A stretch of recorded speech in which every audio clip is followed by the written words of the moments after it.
Boa noite, senhores. Dia 4 para o dia 5 já. Um calor desgraçado aqui em São Paulo. Vamos fazer uma matinha de hoje. Tentar fazer ele rápido a respeito do índice. O índice foi bem chatinho hoje de operar. O S&P também. Ambos foram bem lentos. Então a gente vai mostrar as oportunidades que eventualmente aconteceram. Vou falar um pouquinho do mini índice. E mais para o final eu vou dar uma palhinha aí do S&P, o que aconteceu no S&P, para a gente ver as oportunidades, beleza? Então vamos lá.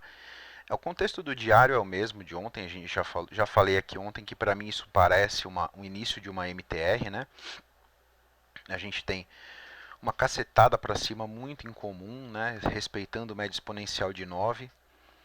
E pela primeira vez aqui nessa seta aqui para baixo, o preço testa patamares abaixo das médias móveis de 20 períodos. Né? Quando isso acontece, a gente tem a tendência de que os compradores, que são aqueles que estão ainda a favor da tendência majoritária, tentem puxar o preço para a direção da tendência majoritária mais uma última vez, forçando os vendidos a desistirem aqui dessa porrada correcional. Caso tenham força, vão tentar testar ali topos anteriores. Caso não tenham, vão ter que desistir de suas posições compradas, aí caracterizando uma MTR, tá? Uma Major Trend Reversal. Para mim, o cenário parece o início de uma MTR, o que nos traria aqui, eventualmente, em se confirmando a MTR, a testar, na minha opinião, os patamares aqui dessas médias móveis mais longas, né, que são a 400 e a 200, que serviriam de resistência se encontrando em direção ao preço. Enquanto o preço cai, elas vêm de baixo, formando uma eventual resistência. Outra coisa que a gente teve muito nítida aqui, que vale a pena vocês se atentarem, enquanto a gente teve uma tendência de alta renovando topos fortemente, o estocástico lento, ele já desde muito cedo mostrava divergência e distribuição, né? Vamos ver aqui embaixo. Como o estocástico lento mostrava que as posições institucionais indicavam distribuição, né? E não força compradora. Então esse é um sinal de que essa tendência é uma tendência que, quando corrigida, corrija com bastante força. Né? O Stormer chama isso de Lane's Diamond, né? Mas é simplesmente uma divergência no estocástico lento, tá? Agora vamos para o que interessa, vamos falar um pouquinho do intraday, vamos ver o que a gente teve lá no intraday. Foi um dia bem chatinho de se operar, a gente abriu ali o mercado em gap de alta de novo naquela região da setinha aqui. Gap de alta imediatamente fechado, né? Não caracterizou nenhuma trap, nenhuma gap trap, porque não tentou romper, não chegou a tentar romper o topo anterior. Então aqui a gente tem um começo muito truncado, né? O que o Walbrook chama de truncate wedge, né? Uma wedge truncada é uma lateralidade, né? Que mistura aí alargamento com um triângulo assimétrico, enfim. É um padrão bastante difícil de se operar, bastante pavio, né? Mostrando muita indecisão aqui nessa região. E aqui a gente tem uma barra forte, mas com um pavio superior bastante grande, tentando pela primeira vez romper aqui o topo anterior.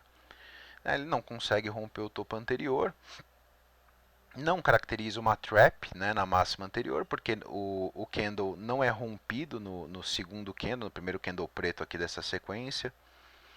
Então há novamente mais uma tentativa de romper o topo. E aqui sim, pela primeira vez, a gente começa a ver sinais de reversão. A gente tem a primeira barra, que é a barra mais forte do dia. Essa barra aqui, ela é evidentemente a barra mais forte do dia, né? Essa barra aqui. É uma barra que vem seguida de uma barra de follow through, ou seja, uma barra na mesma direção, também bastante forte, né? E aí o que o Walbrooks diz nesse momento é, vamos começar a comprar nas mínimas, tá? Então, pela metodologia do Walbrooks, quando você vê uma barra desse tamanho com follow through, você vai vender aqui. Você já viu que não havia força para o rompimento do topo. Aqui sim é uma trap, né? É uma trap com uma barra de sinal ruim, seguido dessa melhor barra do dia aqui na direção contrária. Então você vende aqui, você vende aqui, você vende aqui. E aqui nessa barra começa novamente a indefinição. Nessa barra aqui de baixo a gente começa a ter indefinição de novo, né?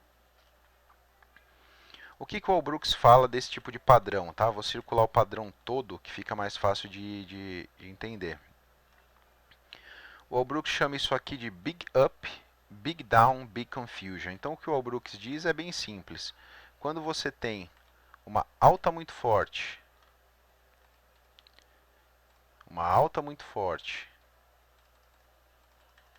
seguido de uma baixa muito forte, Big Up, Big Down, você vai ter o que ele chama de Big Confusion. Então a tendência é quando você tem um Big Up, Big Down, é que você tem um mercado lateral no decorrer do dia, tá? Então para mim, a melhor entrada desse começo de pregão foi sem dúvida nenhuma essa barra que a gente poderia até chamar de One Punch, né? Apesar do mercado, o mercado não estava exatamente lateral, né? Ele estava num canal meio amplo de alta aqui, mas ele dá uma porrada para baixo com uma barra de continuidade. Aqui você tinha uma razoável entrada, tá? Entrada buscando mínimas anteriores. Beleza? Outra entrada interessante aqui, que também aí sim foi uma entrada que a gente já conhece e opera bastante. Aqui a gente teve o gap de média nos 5 minutos, né? Então, a gente tem essa paulada para baixo. Essa paulada para baixo, ela vai testar as médias móveis de 20 a partir daqui. E ela vai fechar, a gente vai fazer aquela contagem que a gente faz sempre. A gente vai contar duas barras que fechem acima da média móvel de 20, que é essa azul escura aqui, na direção contrária da tendência. Então a gente tem uma tendência de baixa, uma correção profunda, e a gente tem aqui a primeira barra que fecha completamente fora, abre e fecha máxima e mínima fora da 20, aqui a segunda barra, então a gente coloca a nossa ordem na direção da tendência, ou seja, uma ordem de venda na mínima 10, não rompeu, e a gente vai subir a ordem para a mínima 10, a gente vai subir a ordem para a mínima 10, e a gente entraria nesse candle aqui, tá? Entraríamos vendido, acreditando numa última tentativa de puxada em direção à tendência novamente, ao gap de média, que eu não vou entrar em detalhes, tem um vídeo só sobre isso. Gap de média, quem operou fazendo parcial na média de 20, 183 pontos. O risco aqui era um risco curto, a gente poderia pôr o risco aqui em cima, que era o último topo, que era 179 pontos. Então a gente teve aqui 180 e poucos pontos. E saída, aí depois puxaríamos o stop para o 0 a 0, né? O 0 a 0 estaria nessa região aqui e faríamos o trailing stop no barra barra. O trailing stop no barra barra teria nos estopado aqui com mais 81 pontos ali. Então um pouco mais de 200 pontos nessa operação, tá? Com risco de 170, uma operação razoável aí de gap de média. Depois disso, a gente tem essa tendência de confusão, né? O Big Confusion, a gente tem o mercado lateral novamente. Uma coisa que chama bastante atenção, eu vou afastar um pouco o gráfico para mostrar para vocês, é que a gente vem num período lateral já há bastante tempo no mercado, tá? Desde o topo histórico ali, o mercado ele vem lateral. Porém, ele vinha lateral, acompanhem aqui a minha linha vermelha, ele desde aqui de baixo, ó, vamos colocar aqui que dia nós temos aqui, desde o dia 1º, né, desde o dia 1º do 2, a gente tem o mercado até antes, né? Se a gente puxar antes aqui, ó, a gente continua com esse mesmo padrão, ó, vamos dar uma olhada aqui. Aqui no dia 29 do 1, ó, vamos ver, dia 29 do 1. A gente estava num movimento lateral, uma tendência sem força, mas vamos ver os fundos. Olha os fundos aqui, ó. Fundo, fundo mais alto, fundo mais alto, fundo mais alto, fundo mais alto, fundo mais alto, fundo mais alto, fundo mais alto. E continua. Fundo mais alto, fundo mais alto, fundo mais alto, fundo mais alto, fundo mais alto, e vamos continuando. dentro de uma lateralidade. E aí o que acontece hoje pela primeira vez é fundo mais baixo, tentativa de retomada, fundo, fundo mais baixo. E aqui a gente tem um desenho de uma... Aqui a gente tem um desenho também de um moed, né? A gente pode marcar o moed aqui. Usar essas setas que já estão aqui para a gente marcar essa wedge, né? Então, parece realmente que aquela lateralidade com fundos mais altos começa a perder força e a gente pode começar a fazer fundos mais baixos novamente, né? E aí seria o sinal que eu falei caracterizando eventualmente uma MTR, tá? Para mim essa foi as duas únicas entradas do dia para o mini índice, não vi nada além disso, tá? Então foi um dia bem complicado de se operar.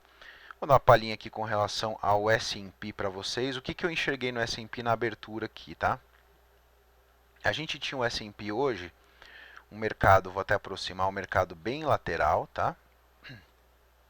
S&P 500 ele estava bem lateral, ele estava nesse triângulo, esse retângulo, perdão. E aí no final desse retângulo o S&P ele faz esse padrão aqui, que é o One Punch. Esse sim, né? A gente tem um mercado bem lateral e ele tem uma barra de força rompendo toda essa lateralidade com muito volume. Um inside bar logo em seguida e o rompimento desse inside bar. Então, como se operaria esse One Punch? Da mesma forma que a gente falou ontem, tá? É importante lembrar que é a mesmíssima operação, tá? Mesmíssima operação. A gente vai pegar aqui, como a gente fez ontem, no mini índice a gente vai fazer aqui hoje, que seria o quê? A gente vai pegar a amplitude dessa barra. Opa, vamos pegar aqui, trend line, aqui, ó. Amplitude dessa barra, ok? A gente projeta para cima. Como é uma operação de alta probabilidade a favor da tendência, a gente vai operar no 1 para 1. O nosso stop estaria da mesma... Você pode ver que é a mesma operação que a gente falou no mini índice ontem, né? Stop na mínima da barra elefante, né? Na mínima do One Punch, barra elefante. E o alvo, movimento projetado aqui 1 para 1, exatamente onde fica esse doji. Tá? Qual que é a questão? A gente venderia aqui? Não, porque essa marcação aqui acima é o topo histórico do S&P. Tá? Então isso aqui é o que o Brook chama de magneto. Tá? Então, eventualmente o S&P está caçando testar novamente as máximas históricas. Não acho que seja interessante uma compra nesse momento, né? O mercado está aberto, o pré-market dos futuros está aberto. Mas para mim essa operação aqui projetada do One Punch no S&P foi a melhor operação do dia. Essa foi a única que eu fiz, tá? Não fiz nenhuma no mini índice, estava acompanhando mais o S&P. E essa operação aqui do S&P eu fiz. Beleza? Então é isso. Espero que tenham gostado. Vamos ver se amanhã o mercado fica um pouquinho melhor. Não tenho grandes esperanças, mas vamos ver se o mercado fica um pouco melhor para a gente ver boas entradas aí. Beleza? Conseguimos matar em menos de 15 minutos, o vídeo não ficar muito longo. Espero que gostem. Dúvidas, estamos aí. Abraço.